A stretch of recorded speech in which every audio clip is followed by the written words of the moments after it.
Okay, let me show you an example of how the TQ7 works. This is version 7.5, which will be released shortly. You just open the file in Excel, and first of all, you need to have recorded your data. If you're using BioExplorer, when you record, in this case, we're using 4-channel recordings. So there are 5 of them to give us 20 channels. BioExplorer creates a BXS file, which is its file, but then it creates from that at the same time automatically a file that is a text file that ends in epochs.txt. And the only thing that you have to do when you're recording the file is you have to be sure that you have the name of the site that is in channel 1 active listed in the name of the file. So for example, this is F3, F4, P3, P4. It has to have F3 in the name. You will also have your client go to the client report online, which they can fill out. And then when they finish it, it will come back to you and you save this file, which is called CREP, client report, and it's a CSV file. You save that in the same folder with the client's information.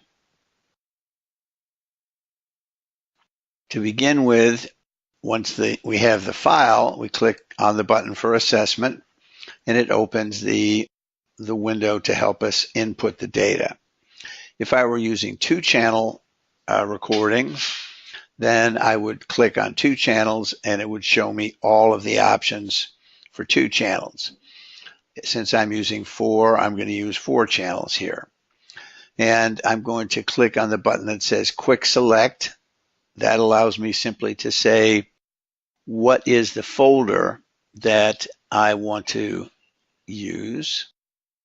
I have the folder here on the desktop. And it doesn't show me anything in this window, but the files are in that folder and they're text files. So I click OK. And it shows me now it will load the name of the client, the age of the client. If I had put trainer's name in here, it would be in here. Today's date, where all the client data is coming from, the CREP file. And it also allows me to see what it has chosen as the file for each one of these 4-channel sets. This is correct, so I'm going to click on Process Data.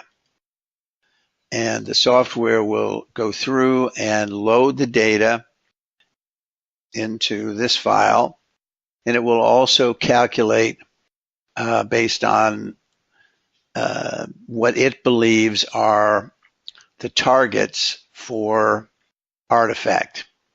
It's decided through the algorithm that it's used that if there is a total of low frequency activity, that would be 2 to 4 hertz and 4 to 6 hertz, above 33, combining all 4 of the channels, then that's outside the scope of the usual oscillation and probably is artifact.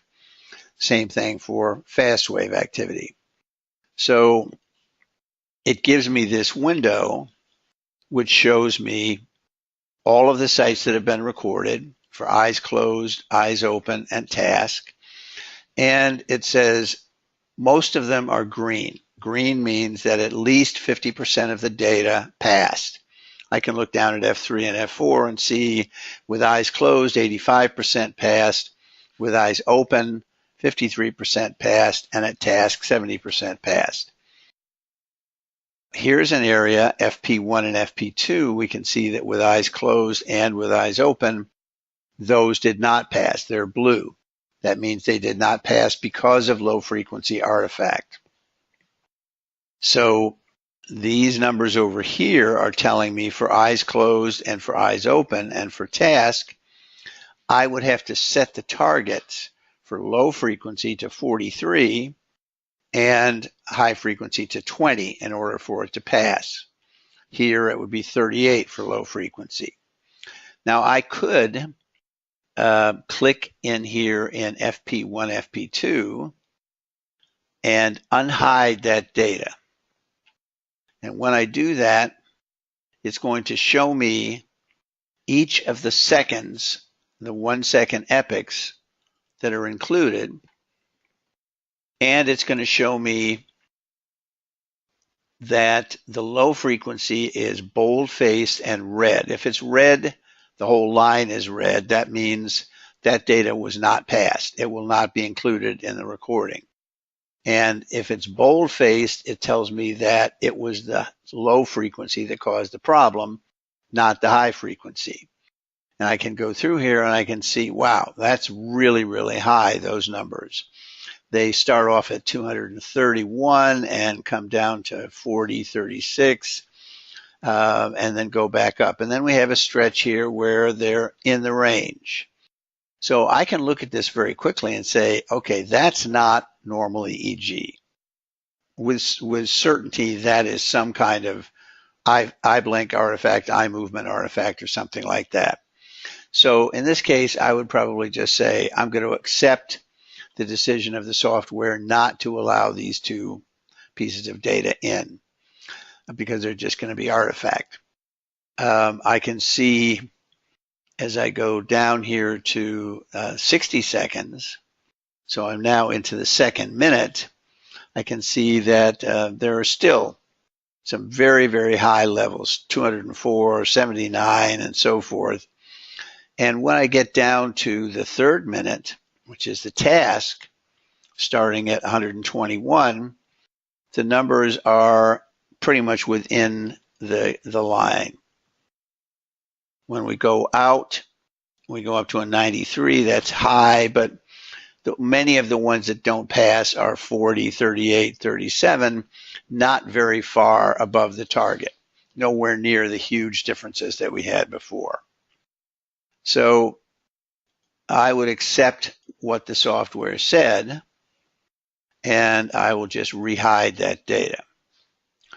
Now, I can also see that 01 and 02 at task are not passing, and they're not passing because of high frequency artifact.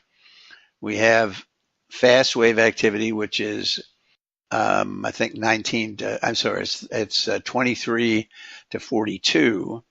So this is an area where we might see high frequency artifact from muscle activity and so forth.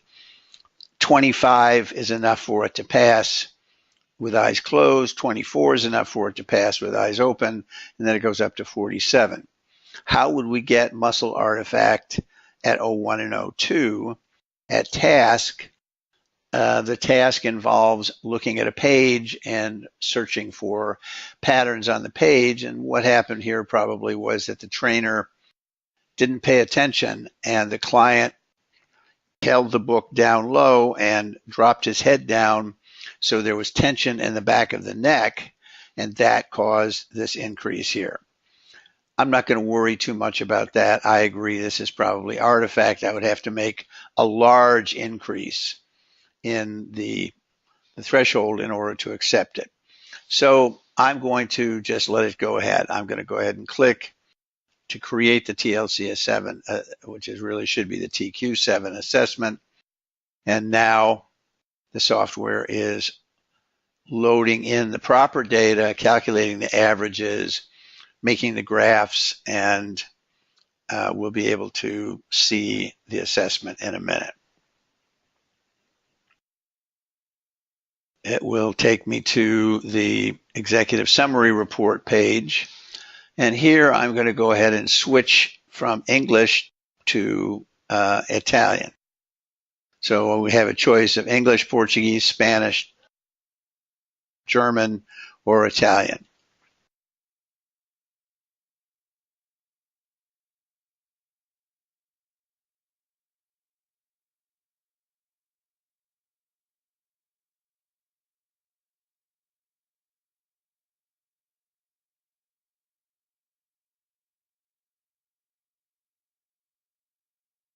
Now I'm going to say that I want to see the Excel version, which is the easiest.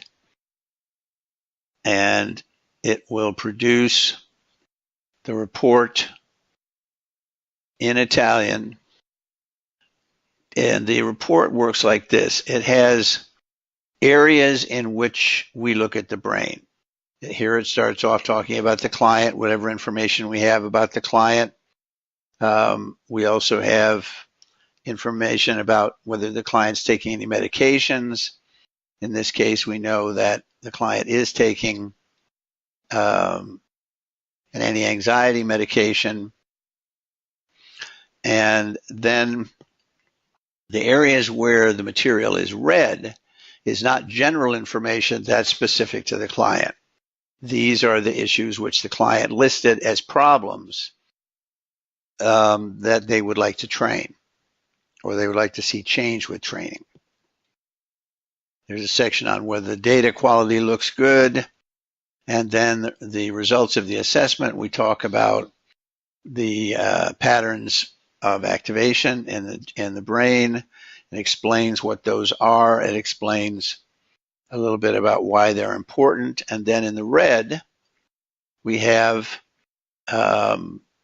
this particular brain. This one is dominated by fast brain activity. And that explains what that means and what kinds of symptoms might be related to it. Then it also gives other patterns, overall patterns. For example, high peak frequency in beta, which suggests that there is more high beta than we would ordinarily expect to see. That there is a low theta to beta ratio, meaning that beta is dominating theta in these areas, basically, and up here, where the blue sites are, those tell me which areas there's finding is made. And then there are other kinds of things that are patterns that we can look at.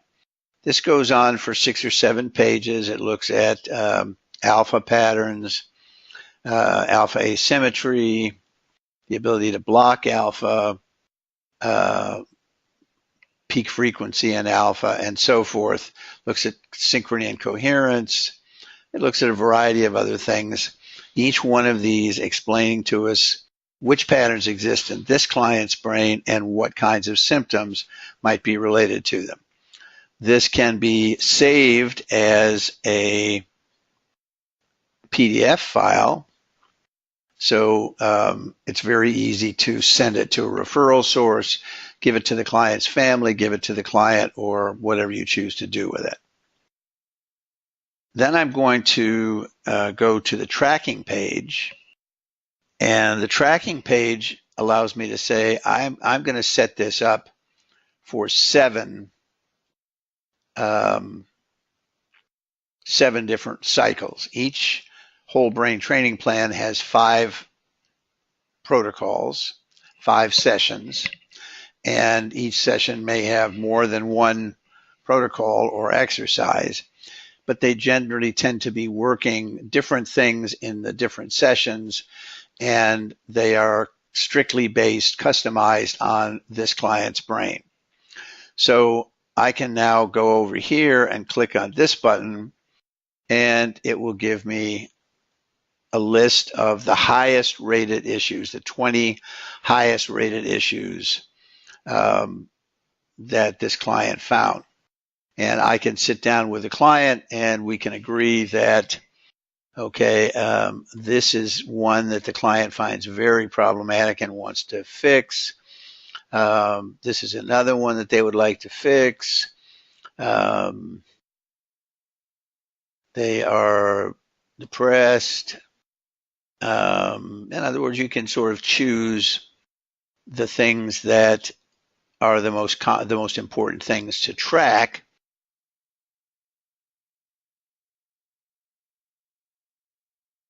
Having done that, then you'll actually be able to create the tracking page, which will have those items on it and a graphing system so that at the end of each 5 sessions, the client can re-rank each of these things 1 to 5, and this page will graph those changes. Now we'll go to some of the pages that we can look at. One of those is the Analyze page. This one has data from all the various different pages, looking at the general shape of the EEG, showing us that red is higher than expected, blue is lower than expected, black is within the expected range. And so we can see that this is a brain which is, as the report told us, dominated by fast wave activity. We can also see that in the back of the head, peak frequency in alpha is within the range, it's above 10. And in the front of the head, especially in this area here, it's a little bit lower than we would like to see, but we sort of expect that that might be true. The high peak frequencies in beta are red in a number of areas, and these are the peak frequencies overall, which show us that in the front, the peak frequency is low, which could probably relate to difficulty being able to do tasks, cognitive tasks, and so forth. Also, for a person who never sleeps, that the person might very well just be really tired. And here in the back of the head, the peak frequency is actually high. So we have all these things. We can look at issues related to the temporal lobes, which might be connected to problems with the amygdala being overly activated. The beta levels are high here. They're showing red and bold, but over here, I can see that at T3, 22% of the activity is in the beta range, which is higher than expected, but that's only 102% of the average for all the sites on the left side. And T4 is only 101% of the average. So even though these are high, they aren't higher than the rest of the brain. So this is not necessarily a problem with beta in the temporal lobes. It's a problem of beta throughout the brain. Here we have information on reversals, which we have a better graph for a little bit further along. Information on the midline, so we can see how the client's FZ, PZ, CZ, and OZ are working. We have information on synchrony and coherence for both fast wave frequencies and slow. And then we have the theta to beta ratios. These are mostly blue, especially in the back, indicating that in the back, the beta is much more dominant than the theta. It's too fast. And to a large extent, that's true here. So we're looking at eyes closed, eyes open, and then the movement from eyes open to task. Here we can see the graph of how the brain patterns look with eyes open. And here we can see whether the sites deactivate. In this case, the ratio actually goes up, which in this case, actually deactivating would be that it goes up. So it goes a little bit higher. Here, the ratio goes down. So it's here, and it would drop down perhaps 20, 25%, a little bit lower. So we can see whether the brain is activating or deactivating. Those are the things that we see in the Analyze page. The Synchrony page shows us for the slow frequencies and for the fast frequencies and for gamma, what the coherence levels are, red if they're higher than expected, black if they're within the range that we expect, blue if they're lower than expected. These shadowed areas are areas that we don't really look at because they're areas where I don't expect there to be very good coherence and synchrony numbers. They're on the sides of the head, very far apart. And so one way that I can tell that we maybe have a bad recording is if I see a lot of high coherences between T3 and T4. That's not commonly seen. But we can see that, for example, F3 and F4 have a lot of high frequency coherence, and the percent of time that the phase was between 45 and minus 45 degrees is fairly high too. So these are much more synchronous than we would expect fast wave activity to be. If we look at the histograms, they allow us to see eyes closed, eyes open, and task. We can turn off any one of these that we want to. If I don't want to look at the task in this graph, I just check and it turns off the tasks. I can see that there is no alpha activation with eyes closed here. And I can also see as we get to C3 and C4 that 23 to 38 is becoming pretty dominant. CZ and OZ, we can see that 23 to 38, this being CZ with eyes closed, CZ with eyes open, PZ with eyes closed, PZ with eyes open, that the eyes open numbers are very high for those sites. So there's information that we can get from looking at the histograms. One of the things we can tell is very quickly if there was a really bad recording. That'll show up here. Also have maps page, and the maps page allows me to see eyes closed, eyes open, and task for 2 to 4 delta, low theta, high theta, low alpha, high alpha, SMR or low beta, and then the beta frequencies, and here's our high beta, and here's gamma.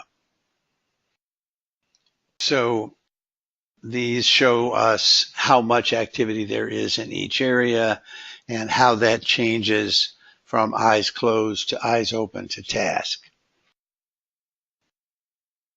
There's a symmetry page which allows us to see if there are areas of asymmetry. We can see here that there's very little asymmetry as we roll along until we get down to FZ and PZ, and there we can see that there is much more alpha and low beta in the back than there is in the front, which is what we would expect.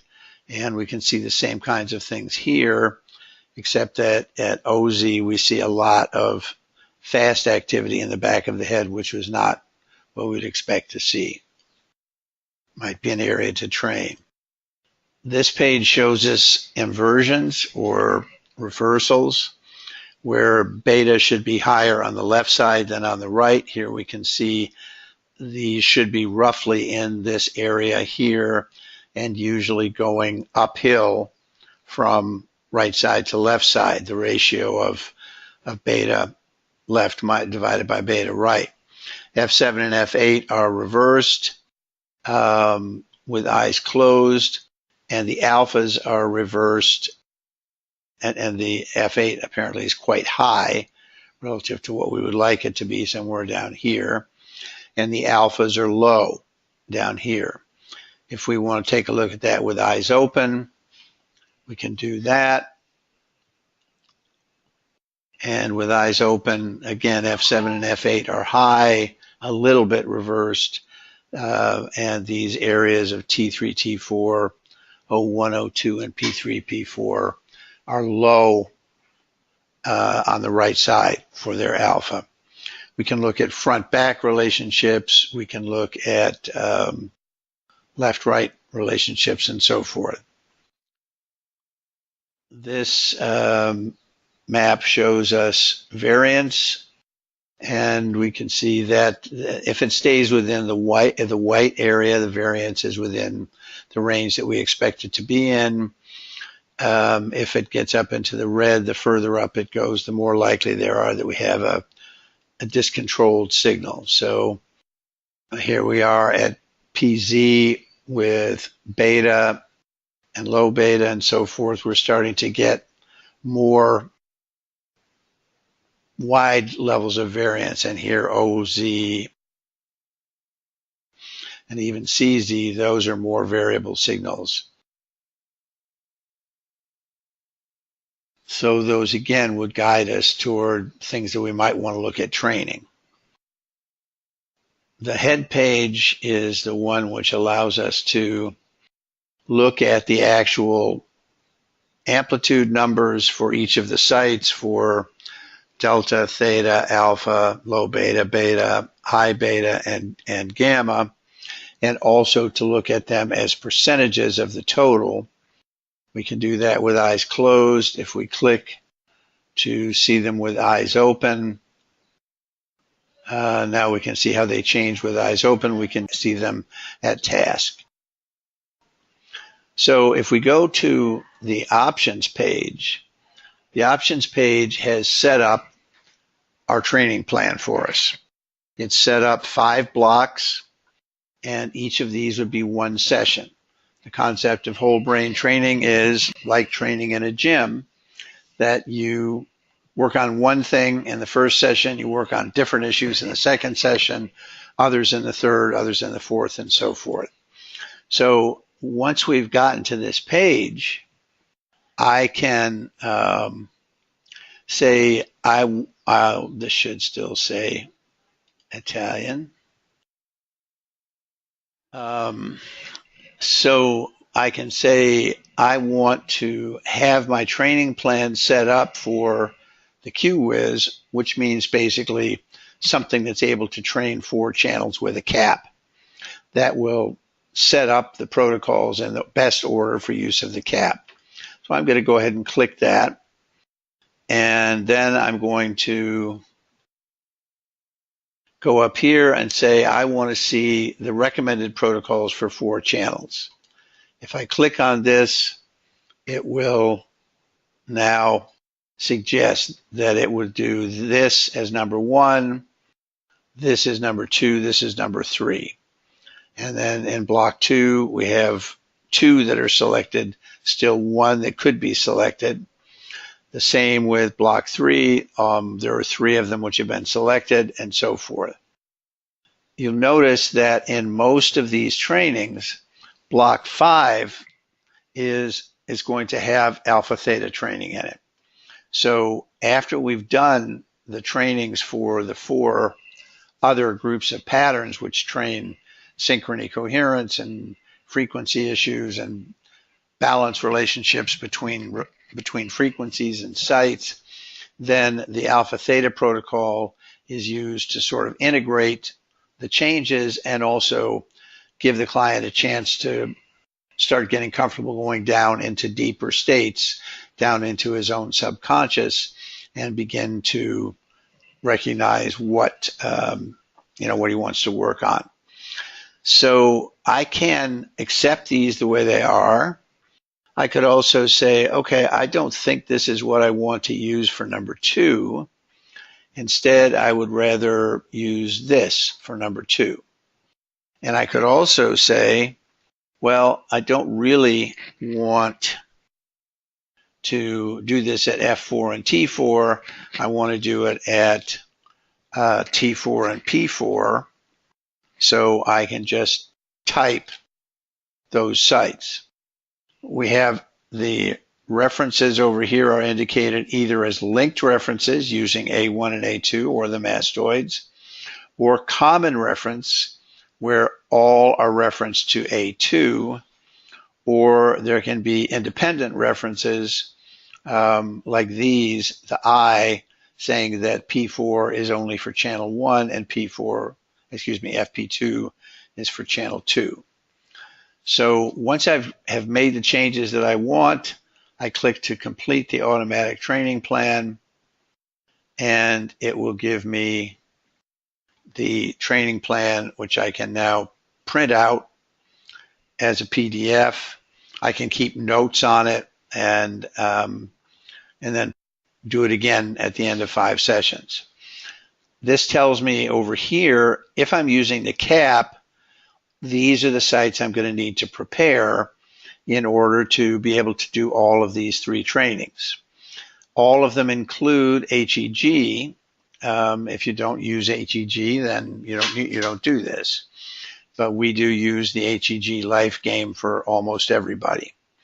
And it also says that if we see sites in parentheses, like for example, T6 here, that tells me that in BioExplorer, T6 is not an available option in the first channel, so I will need to use the quick insert electrodes to make a direct connection between that site on the cap and channel 1 active.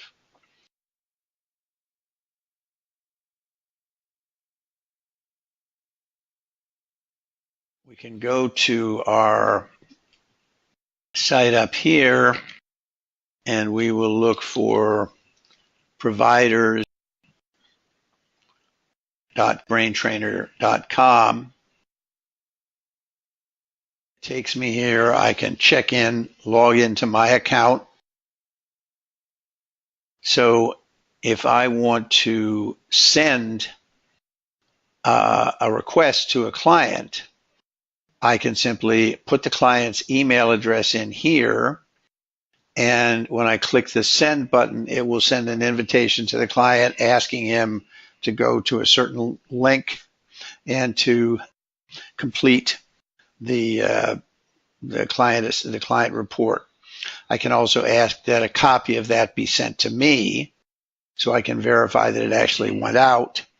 And when the client finishes, I will receive, it'll show up here in my client reports that there are clients who have sent information to me. And I can view those, I can download them, or I can delete them. In the near future, this will also have a pre and post. So I can ask the client to do the rating before starting training, and then at the end of training to do it again. And it will tell us which areas have changed for the better, if any have changed for the worse, including those that the client didn't even think were going to be problems, but that got better. So that's pretty much the story with the trainer's queue. And if you have any questions, let me know and we'll talk about it.